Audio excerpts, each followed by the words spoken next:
Fair warning. This is gonna be weirder than usual. Can't be helped.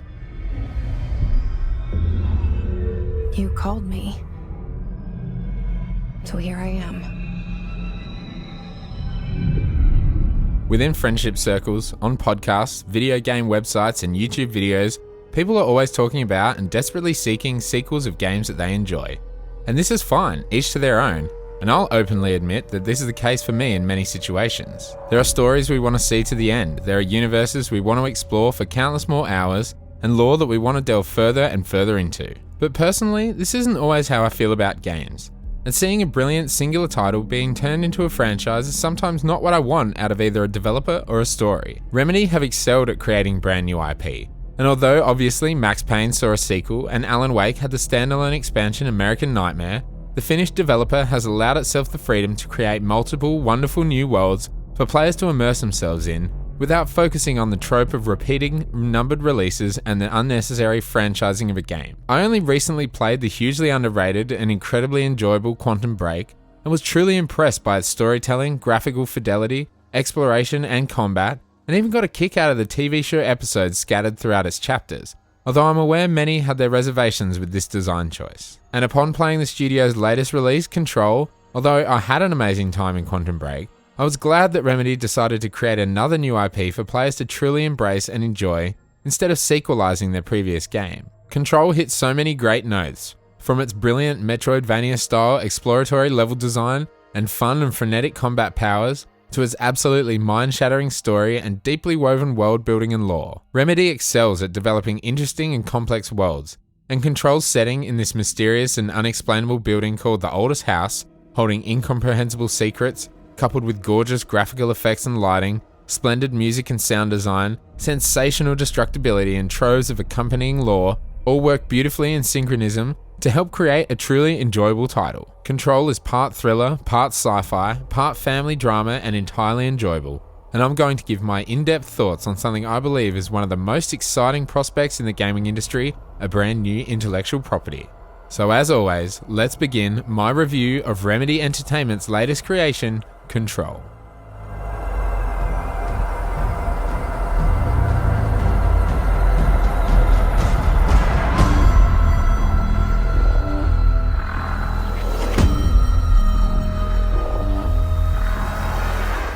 Control is a third-person action game set in a gorgeous, brutalist skyscraper called the Oldest House, which is the home of the mysterious and fictitious Federal Bureau of Control, and as the protagonist Jesse Faden, you're on a mission to find your missing brother Dylan, who you believe was kidnapped by the shady Bureau 17 years before the events of the game. The Federal Bureau of Control is a governmental organisation that finds and catalogues mysterious everyday items and unexplainable world events that occur across the globe to hide the truth of these items and occurrences from the public eye.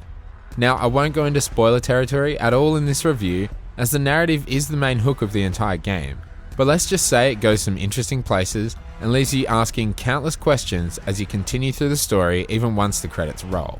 The setting of the game, the aforementioned Oldest House, is somewhat like the TARDIS from Doctor Who, where the outside of the structure does not represent what hides in the much larger interior, and the Oldest House is as unexplainable as the items stored within. When Jessie arrives in the Oldest House at the beginning of the game, events transpire that lead her to becoming the new director of the Bureau, and the invasion of a foreign entity called the Hiss has caused not only a mass lockdown within the building, but has torn the FBC apart into a shell of its previous self. In your journey to find your brother and seek the answers to questions regarding the Bureau of Control and the many mysterious goings-on of the organisation, you are tasked in traversing a complex, multi-leveled and simply brilliantly designed map, which winds and weaves through an array of, for the lack of a better word, biomes, to find survivors of the Hiss attack and attempt to fight to stop this foreign invasion. The building is intricately designed with more than a hint of Metroidvania influence, where certain areas and locations are only available after reaching certain parts of the story and gaining the required clearance, with increasingly difficult enemy types to face as you progress through the game's 10 to 12 hour main story. The story is driven by some very high quality main missions which are lengthy, and often separated into multiple parts with cutscenes, conversations, puzzle solving and combat, and the main storyline is supplemented by what are mostly interesting side missions, some of which lead to finding more combat powers, and some that expand the lore and even give you optional bosses to fight, although there are some that kind of fall flat and are more along the lines of your typical fetch quests.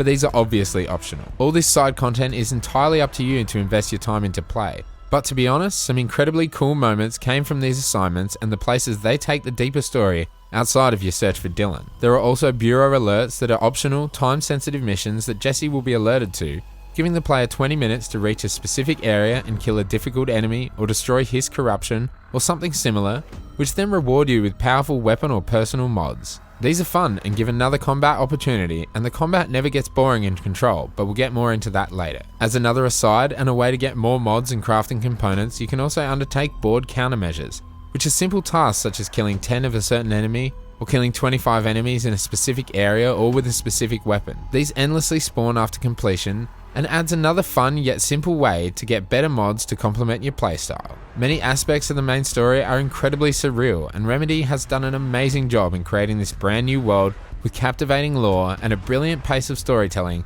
that will thoroughly melt the mind of the player the further you progress through the narrative. All in all, the game's story and missions are very good, with interesting side characters and NPCs, an intriguing main narrative, many head-scratching moments that will leave you absolutely confused about what the hell is happening around you, and an overarching plot that at times can be somewhat vague and confusing. But Control will have most players invested pretty quickly, wanting to know the secrets of the Bureau, and an explanation for the hiss, Dylan's disappearance, and the objects of power that have been collected by the FBC. My only fault to the story would probably be the ending, where I'm not entirely convinced that it holds up alongside the rest of the narrative. The final few missions sufficiently ramp up to a big conclusion, and there are some very interesting and truly surreal moments to experience, but I felt the incredible journey wasn't complemented sufficiently by the game's conclusion. And this isn't to say that it was a bad ending per se. I just personally think that there could have been more of an epic conclusion to the game after such a brilliant narrative was done and dusted.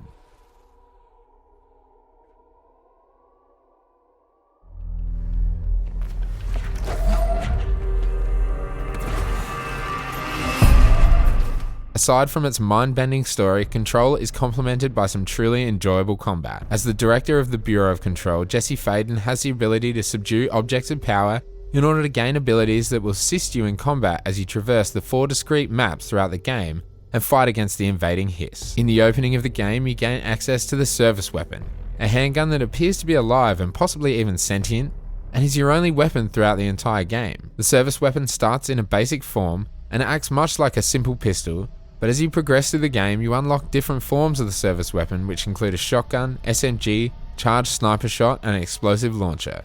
Although seemingly simple, the service weapon never leaves you wanting much more, at least for me personally, and its recharging ammunition means you're never on the hunt for more ammo and never left wanting for extra firepower, especially in tandem with your increasing arsenal of powers. Jesse quickly learns a telekinetic ability where you can pick up many items from the battlefield and hurl them at your enemies. Even when there are no items at your disposal, Jesse can lift chunks off walls or floors to exterminate her enemies. This telekinetic ability is supremely enjoyable and was probably my favourite and most used skill throughout the entire game. The satisfaction of throwing fire extinguishers or hazardous chemical trolleys which impressively explode on impact, causing some of the most brilliantly well-designed explosions I've seen in a game, is second to none. And in between firing the service weapon gives Jesse an endlessly fun and enjoyable combat arsenal with just these basic traits. Jesse's melee attack also does loads of damage, and apart from being a handy way to knock back or kill an enemy who's encroaching on your position, makes for some hilarious destruction when simply exploring the game world.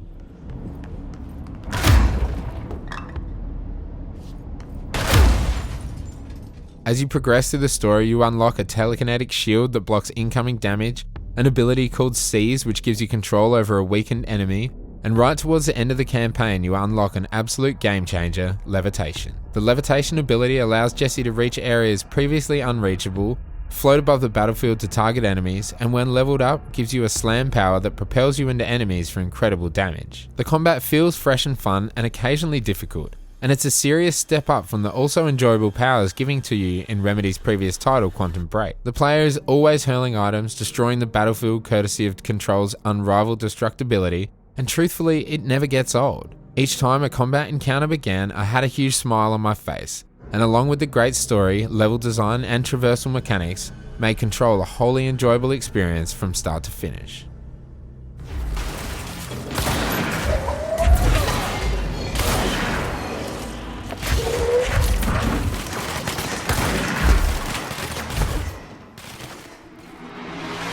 With such unique art direction, Control looks as good as it feels to play, and it's compounded by the brilliant sound design and wonderfully crafted atmosphere. Subtle musical cues loaded with distorted analog synthesizers with oscillating filters and ambient sounds, intense battle music that ramps up when approaching combat scenarios and brilliantly winds down at their end, give the game an atmosphere that is as surreal as the story and location. The choice of color palette and brilliant lighting adds incredibly to the game's stellar atmosphere, where in particular red almost always indicates the presence of the hiss, and an impressive lighting toolset within Remedy's Northlight engine has allowed the developers to really nail the atmosphere that permeates the Oldest House and its incredible size and scope. The use of licensed music even made for some incredibly awesome and memorable moments as well, and two of them stand out as a couple of the best moments I had outside of the main story itself. I happened upon a music studio throughout my exploration, with lyrics chalked into a nearby blackboard, and upon pressing a nondescript button and walking into this brilliant yellow room lined with acoustic treatment with two massive speakers upon the far wall, a song started playing, which if anyone is interested is My Dark Disquiet by Poets of the Fall, who are long-term collaborators with Remedy Entertainment. I was simply captivated and proceeded to listen to the song in its entirety, glued to the screen while the intense music caused actual damage to the neighbouring control room. It was just such a cool moment, which could have been missed entirely if it wasn't for my decision to explore deeper throughout the maze-like levels of Control. Another moment that used licensed music brilliantly was later in the game, where you're required to navigate a literal maze which causes the rooms around you to twist and turn, where Jesse dons a pair of headphones and you run through this maze with another Poets of the Fall track blasting around you, this time performing under their pseudonym Old Gods of Asgard. It's occasionally a rare treat to experience licensed music in a video game where it is so rewarding and enjoyable, and Remedy continued to impress with their choice of music spattered throughout their latest title, as well as the game's original soundtrack and ambient audio as well.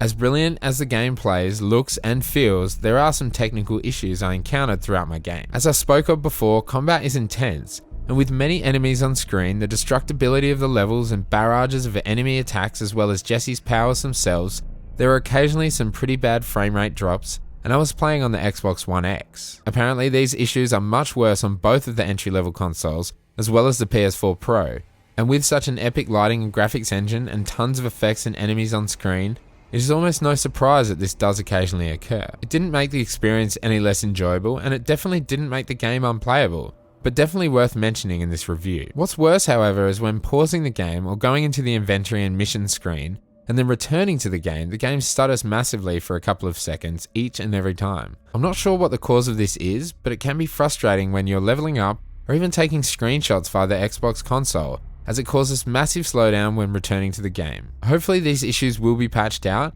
and Remedy are aware of the issue and have addressed it and are taking steps to rectify them, as well as an incredibly frustrating problem where the map doesn't appear on screen when you push up on the D-pad. This is to me a little bit more frustrating of an issue, as due to the nature of the game and the level design and the necessity to use the map to traverse missions, as there is no guiding waypoint marker, which in my opinion is actually a great thing, having the map not appear on request can get very annoying. Again, Remedy have stated this fix will come soon, but for early adopters it seems like a pretty widespread issue and one that needs fixing as soon as possible.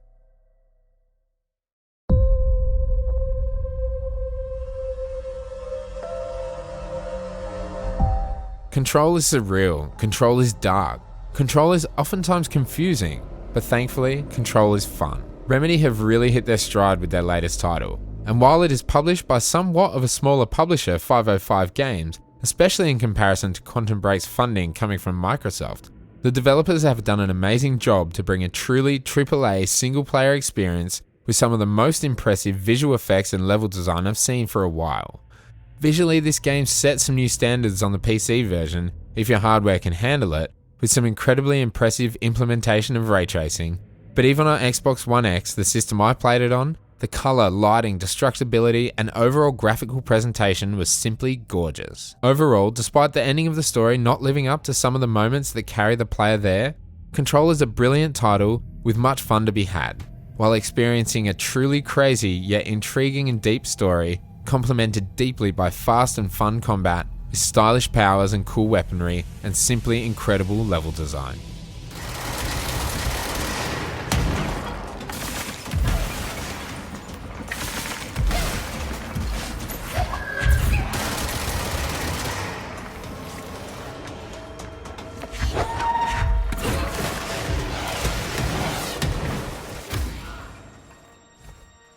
Thank you so much for checking out my latest review.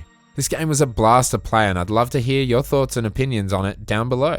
What did you think of the story, the setting, the level design? I'll be down in the comments below, so let's talk Control. If you're new here, get subscribed to stay up to date with all of my videos. September is a ridiculously busy month for game releases, so you won't be short of any content. I'm currently playing Astral Chain and hopefully we'll have a video out for that.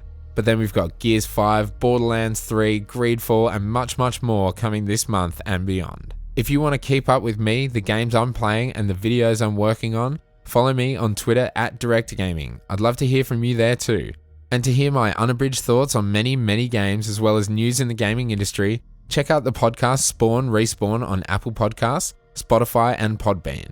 You can follow us on Twitter for more details at Spawn Respawn PC. And check out 181gaming.com for my written articles and reviews too, and support a great group of creators and gamers trying to make something out of this incredible medium.